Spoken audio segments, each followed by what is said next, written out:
विधानसभा चुनाव के नतीजों के सामने आने के बाद राजनेता एक दूसरे पर हमलावर हैं।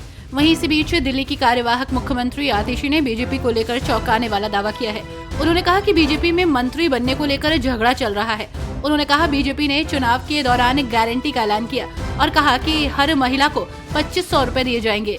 इसका फैसला पहली कैबिनेट में लिया जाएगा। बीजेपी के सूत्रों के हवाले से पता चला है कि पार्टी ने जो भी वादे किए थे उन्हें पूरा करने का कोई इरादा नहीं है।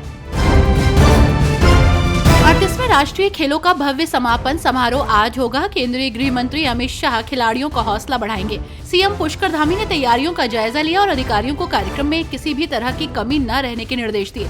मीडिया से बातचीत में मुख्यमंत्री ने कहा कि खेल सुविधाओं को विकसित करने पर खिलाड़ियों ने भी शानदार प्रदर्शन किया। भाजपा सांसद संबित पात्रा ने पुष्टि की है कि राष्ट्रपति द्रौपदी मुर्मू ने मणिपुर विधानसभा को निलंबित कर दिया है, जिसका पुनरुद्धार भविष्य की परिस्थितियों पर निर्भर है। उन्होंने अवैध घुसपैठ को रोकने की कसम खाते हुए शांति और मणिपुर की क्षेत्रीय अखंडता को बनाए रखने के लिए भाजपा की प्रतिबद्धता भी दोहराई।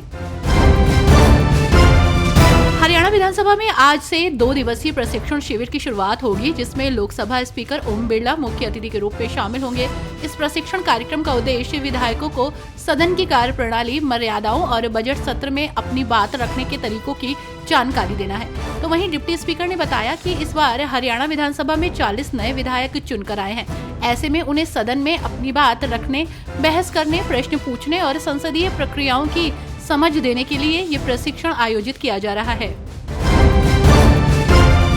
वरिष्ठ अधिवक्ता और भाजपा नेता उज्जवल निगम ने 26/11 मुंबई हमले के आरोपी तहव्वुर राणा के प्रत्यर्पण को मंजूरी देने के अमेरिकी राष्ट्रपति डोनाल्ड ट्रंप के फैसले की सराहना की। वरिष्ठ वकील और बीजेपी नेता उज्जवल निगम ने कहा, ये पूरी दुनिया को एक मजबूत संकेत देता है, क्योंकि राष्ट्रपति ट्रंप कहना चाहते हैं कि अमेरिका की धरती उन आतंकवादियों के लिए स्वर्ग नहीं होगी जो अमेरिका में बसना चाहते हैं। इसके दूरगामी प्रभाव होंगे और दुनिया पर अच्छा प्रभाव पड़ेगा। समय रैना के YouTube show India's got talent में माता पिता और सेक्स पर टिप्पणी कर फंसे इन्फ्लुएंसर रणवीर अलाहाबादिया को एक और झटका लगा है। देश के विभिन्न राज्यों में रणवीर के खिलाफ दर्ज एफआईआर के खिलाफ तत्काल सुनवाई की याचिका सुप्रीम कोर्ट ने खारिज कर दी है। वकील अभिनव चंद्रचूड़ की दलील सुनते हुए कोर्ट ने कहा कि कुछ दिनों में सुनवाई होगी। राजस्थान के जयपुर में रोबोटिक और एआई पर आयोजित प्रिसीजन प्रोग्रेस सीएमई आयोजित की गई है। कार्यक्रम में राजस्थान की मुख्यमंत्री दिया कुमारी शामिल हुई, तो वहीं दिया कुमारी का भव्य स्वागत किया गया। आपको बता दें कि इस कार्यक्रम का शुभारंभ दीप प्रज्वलन कर किया गया।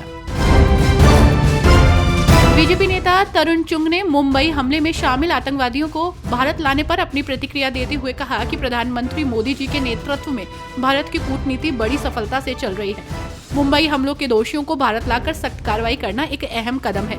मोदी जी की आतंकवाद विरोधी नीति और जीरो टॉलरेंस आज पूरी दुनिया देख रही है। पीडीपी अध्यक्ष महबूबा मुफ्ती ने जम्मू कश्मीर को एक लाइलाज बीमारी कहा और भाजपा की तुलना पाकिस्तानी सेना से कर डाली। उन्होंने मीडिया से बातचीत करते हुए कहा कि भाजपा वोट बैंक की खातिर कश्मीर समस्या का समाधान नहीं चाहती, जिसको लेकर भाजपा ने पलटवार करते हुए कहा कि कश्मीर के लोगों ने पीडीपी को नकार दिया है। बीजेपी नेता प्रतुल शाहदेव ने मणिपुर में राष्ट्रपति शासन लागू होने पर कांग्रेस पर तंज कसते हुए कहा कि ये स्वाभाविक प्रक्रिया है, क्योंकि मुख्यमंत्री ने इस्तीफा दिया और कोई नया नेता सामने नहीं आया। जब तक कोई मेजोरिटी हासिल नहीं करता, राष्ट्रपति शासन ही लागू रहेगा।